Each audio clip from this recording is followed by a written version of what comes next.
we got a call at 5:26 p.m. about a domestic disturbance in this household. The door was open, so I figured I'd come in. Hopefully it's not too serious. Let's take a look.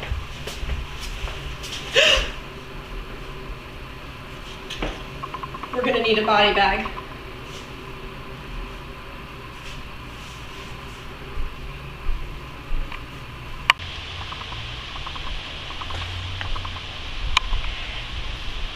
What were your first observations when you entered the scene?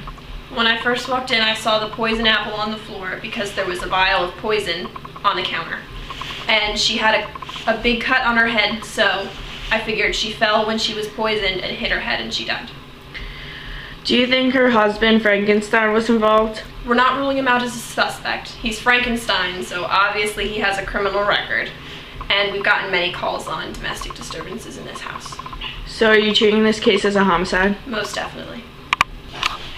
What did you see? I saw Frankenstein running out of the house with his hand to what it looks like blood on them, and he looks really angry.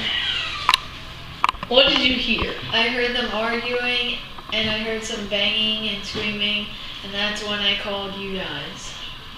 The point of entry and exit is the front door. The crime scene consists of the whole house, particularly in the kitchen.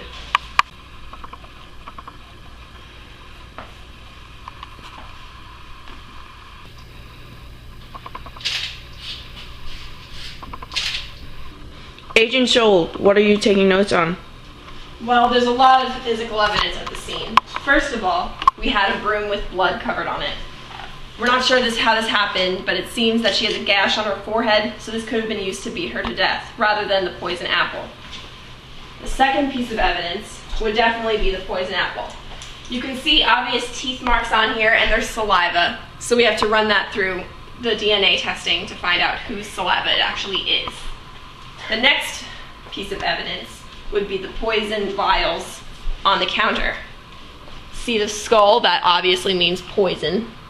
And there's a spell book on here in some foreign language that suggests misbehavior. So the next point would be the gash on her forehead. It's relatively fresh, so this couldn't have happened long ago, and we're definitely looking into this. The next one would be also on the vial. If you can see, there's fingerprints on it. So we're going to run that for fingerprint testing to see who the culprit is. Another piece of evidence would be the couple's child. They are both green. Frankenstein and the Wicked Witch of the West, obviously green. So we're not sure how the baby turned out white.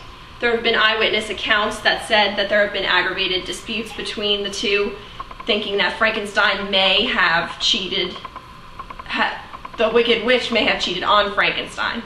So that's obviously a big piece of circumstantial evidence.